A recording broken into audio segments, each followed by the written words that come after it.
तो भाई social media पे घमासान मच चुका है कि विराट कोहली आउट थे या नॉट आउट थे, जो भी था अनफेयर डिसीजन हुआ अंपायर की तरफ से। केकेआर ने चीटिंग कराया आरसीबी के साथ, और मुझे भी ये लगता है कि भैया केकेआर ने चीटिंग कराया आरसीबी के साथ। ईडन गार्डन्स में विराट कोहली नॉट आउट थे और अंपायर ने उन्हें बहुत ही गलत आउट दिया, और ये गलत है। जो गलत है उसे गलत मानना चाहिए, उसे गलत बोलना चाहिए।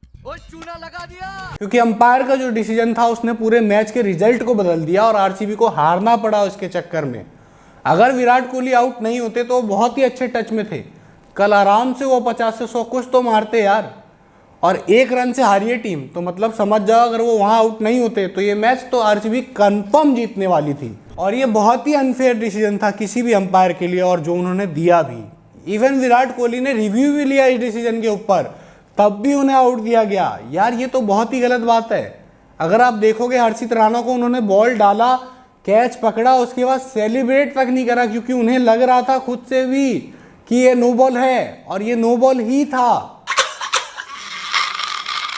Shut the fuck up. अगर आप उस इम्पैक्ट को देखोगे ना जो बल्ले से हुआ है उस बॉल का, तो आप देखना उसने बल्ले को यहां रखा है, इस पोजीशन पे रखा है बल्ले को, और चेस्ट हाइट पे आके बॉल लग रही है बल्ले से। अगर तब भी उस बीमर पे आउट दिया जा रहा ना, तो भैया इससे बेकार डिसीजन तो आप दे ही नहीं सकते हो। ये तो कोई रूल ही नहीं है बीसीसीआई का जिसने ये कह दिया कि भैया आपको क्रिस्ट से नापेंगे और कमर की हाइट होगी, और बाद में बॉल जितना डिप करेगा उसके हिसाब से हम आपको आउट देंगे। हमारे यहाँ ऐसा ही होता है। और आप बॉल का प्रोजेक्शन निकाल लो कि भैया ये देखो, ये कमर पे नहीं लगती, और ये इम्पैक्ट के बाद यहाँ तक अगर जाते लाइन तक तो ये कमर से नीचे आ जाती। ये तो कोई सेंस ही नहीं है यार।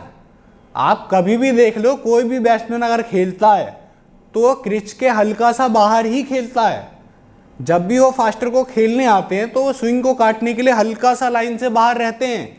उनका अगला पैर हमेशा लाइन से बाहर रहता है, जो पिछला पैर होता है वही सिर्फ लाइन के पास होता है। बात तो सही है। वही विराट कोहली का भी था। अगर आप पिछला पैर देखोगे ना विराट कोहली का, आप बेशक अगला पैर देख के कह दो कि वो कितना आगे खेल रहे थे, 1 या 1.5 फुट, लेकिन अगर आप उनका पिछला पैर देखो इसी फुटेज में, कहाँ है वो? लाइन के हल्का सा आगे है, 1-2 इंच का फर्क है सिर्फ लाइन से। इतने में कहाँ इतनी बॉल डिप हो जाती? आपको लगता है ये बॉल इतनी डिप हो जाती जो आपने प्रोजेक्शन बनाया है? मुझे तो नहीं लगता कि ये बॉल इतना डिप होने वाली थी जितना उन्होंने दिखा दिया। चीटिंग करता है तू, चीटिंग करता है तू। और अगर डिप हो भी रही है ना तो भी एक डिसीजन गलत है, क्योंकि भैया विराट कोहली नॉट आउट थे, ये मैं बता देता हूं। ये तो बॉलर, अगर मैं मान लो बॉलर हूं और मैं बॉलिंग करने चला गया, मैंने देखा कि बैट्समैन थोड़ा सा आगे खड़ा है, तो मैं तो फिर ऐसे बीमर मार दूंगा ना ऊपर से, जो ऐसे जाएगी और ऐसे टपक जाएगी। बैट्समैन आगे खड़ा है, पीछे विकेट पे गिरा देता हूं। बताओ, गली मोहल्ले में भी तो खेला होगा ना आपने, कभी करा है ये चीज? हमने भी करा है। आउट मिला आपको कभी? नो बॉल तो नो बॉल ही होता है भैया। ऐसी अंपायरिंग अगर गली मोहल्ले में हुई होती ना, कसम से कह रहा हूं, ये अंपायर बहुत छित्ता कल, कम से कम 2-3 बल्ले तो टूट ही जाते इसके ऊपर। और यही नहीं, लेग अंपायर भी छित्ता, इवन जो बाउंड्री के बाहर अंपायर था ना, 4th अंपायर, वो भी छित्ता। और पूरी टीम मारती सामने वाली कि सालो तुम्हें अंपायरिंग आती नहीं, तुमने कभी बल्ला पकड़ा नहीं, कभी खेला नहीं है तुमने, और तुम अंपायर बन गए। अबे अंपायर उसे ही बनाओ जिसे खेलना आता हो। इनको तो मैंने कहीं देखा ही नहीं है बैट बॉल खेलते हुए, इन्होंने तो किताबों में पढ़ा है, सिर्फ किताबी ज्ञान लेके आ गए हैं अंपायरिंग करने। भैया अंपायरिंग ऐसे नहीं होती है, अंपायरिंग का प्रेशर नहीं है इन पे अभी। मुझे लगता है इनको लोकल लेवल पे ना, इन अंपायर्स को, बीसीसीआई को ट्रेन करना चाहिए कि लोकल लेवल पे जाओ, आप अंपायरिंग करो। आप जाके किसी सोसाइटी के मैच में या फिर कोई लोकल लेवल पे मैच हो रहा था ना, जो ग्राउंड बुक करके खेलते हैं 2 टीमें, उनकी जाके अंपायरिंग करो पहले। क्योंकि आप बीसीसीआई के अंपायर हो, सिर्फ इस वजह से आप गलत डिसीजन दे के बच जाते हो। अगर आप लोकल लेवल पे ऐसे डिसीजन दोगे ना, पूरी टीम मारेगी आपको, बल्ला और किल्ली दोनों तोड़ेंगी आपके गांड पे। और यही डर जब अंपायर को पता होता है ना, तो वो फेयर डिसीजन देता है। ये डर अभी आपने देखा नहीं है। कभी निकलो आप बाहर और बाहर अंपायरिंग करो। मैं आपको बुला रहा हूं इस चीज के लिए। कभी भैया हमारे मैच में ही आके अंपायरिंग कर लो तुम, फिर देखो कैसे 100% सटीक डिसीजन दोगे तुम। और नहीं भी दोगे ना तो ऐसे ऐसे बच के नहीं निकलोगे। और हमेशा मेरा ये मानना होता है कि बेनिफिट ऑफ डाउट बैट्समैन के पक्ष में दिया जाएगा। और अगर ये पॉइंट ऑफ इम्पैक्ट वाला रूल आपको लग रहा है सही, तो मैं अभी के अभी क्लियर कर देता हूँ कि मैं अगर मान लो लाइन के अंदर खड़ा हूँ और किसी ने मुझे बॉल मारी, ठीक है, और मैंने उस बॉल को यहाँ रोका है, अगर ये कमर से ऊपर है यहाँ पे, है ना, तो ये नो बॉल है। कमर से नीचे है तो नो बॉल नहीं है। अब एक बात बताओ, अगर मैं यहाँ खड़ा हूँ, बैट स्विंग नाम की भी तो कोई चीज़ होती है, बल्ला भी तो आगे चलेगा। अगर ये बल्ला आगे चल गया और बॉल ऊपर है, वो अभी मैं लाइन के अंदर हूँ, बॉल ऊपर है अभी भी जहाँ मैंने मारा है, तो क्या तुम उसके बाद भी एंगल देखोगे इतना? क्या तुम देखोगे कि आपकी बॉडी तक आते आते वो कितना डिप करती? क्या ये पॉसिबल है? क्या कोई बल्लेबाज जो नो बॉल आ रही है उसको यहां से शॉट ले सकता है बॉडी के पास से? मेरे को अरे शॉट मारोगे तो कम से कम हाथ तो पूरा खोलोगे। तो जहां तुम्हारा स्टांस है उससे 2-3 फीट आगे ही तो पॉइंट ऑफ इंपैक्ट होगा। बताओ, तब देखेंगे तुम्हारे ये रूल। अरे भैया, रूल बनाते टाइम ना क्रिकेट खेलो फिर बनाओ। ऐसा मत करो मेरी जान। बीसीसीआई वालों, हाथ जोड़ के निवेदन है, रूल बनाने से पहले खुद खेले करो। दिक्कत तो यही आ रही है ना, तुम्हें खुद खेलना नहीं आता है। अगर तुम खुद खिलाड़ी होते ना तो तुम्हें समझ में आता है कि फिजिक्स पढ़ के रूल नहीं बनने वाला है, ग्राउंड पे खेल के रूल बनने वाला है। बहुत से ऐसे रूल होते हैं ना जो आप किताबों में लिख दो, लेकिन प्रैक्टिकली वो पॉसिबल नहीं है। अगर मैं लाइन के अंदर खुद से भी खेलूँ ना और कमर से हल्की सी ऊपर की बॉल है और यहीं बल्ला लगाऊं तो वो नो बॉल हो गया।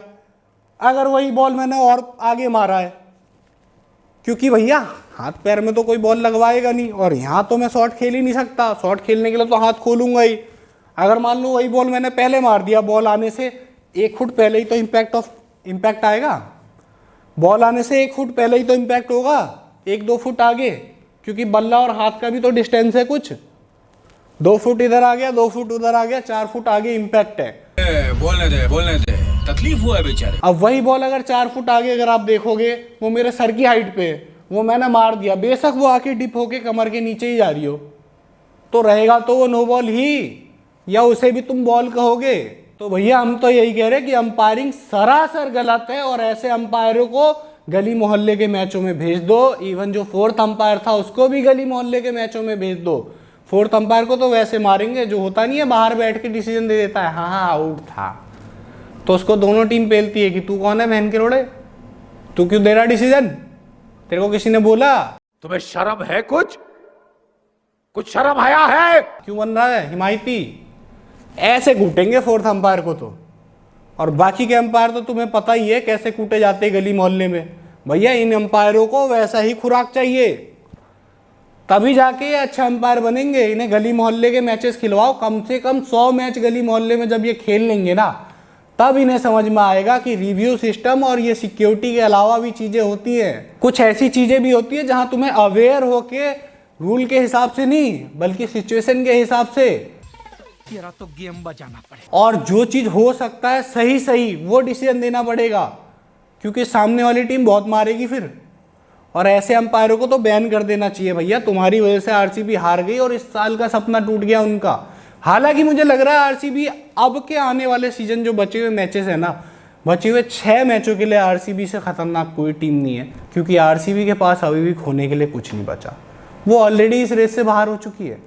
तो अब उनका काम यही है कि वो दूसरों की नैया डुबाएंगे, और बहुत अच्छा डुबाएंगे। आप देख लेना, आरसीबी आने वाले 6 में से मुझे लगता है 4-5 मैच तो जीतेगी, क्योंकि अब उन पर कोई प्रेशर नहीं है। मार दो भाई, कितने भी रन मार दो, कोई दिक्कत नहीं है उन्हें, कोई टेंशन नहीं है कि उन्हें क्वालिफाई करना है या कुछ करना है। वो आएंगे, तोड़ेंगे, खेलेंगे, जाएंगे एंजॉय करके, और दूसरों का गेम खराब करेंगे, और तब आएगा मजा, क्योंकि उनका तो खराब हो ही चुका है। उस चीज़ के लिए तो मुझे भी दुख है, आपको भी होगा, लेकिन जब वो बाकी टीमों का मैच खराब करेंगे ना, तब देखते हैं हम क्या मजा आएगा। अभी मजा आएगा ना भिड़ो। और मुझे तो लगता है भैया ये बाकी टीमों का गेम खराब करने वाले हैं, और करना भी चाहिए इनको ऐसे ही खेलना चाहिए अब कि आओ भैया तोड़ेंगे, जैसे एसआरएच खेल लिए, क्योंकि इनका खुद का सपना तो पूरा हो नहीं सकता, या दूसरों का भी ना करने दे, सबको तोड़े अब तो। जब तक तोड़ेंगे नहीं तब तक छोड़ेंगे। आरसीबी खुल के खेले, मैं तो यही चाहता हूं। आप क्या चाहते हो कमेंट में लिख देना। बाकी मेरे हिसाब से विराट कोहली नॉट आउट से इन्हें गलत आउट दिया गया है, चाहे कुछ भी हो जाए। आपको क्या लगता है, विराट कोहली आउट थे या नॉट आउट थे? जो भी लगता है आप कमेंट में बता देना। फिर मिलते हैं अगली वीडियो में, तब तक के लिए बाय बाय।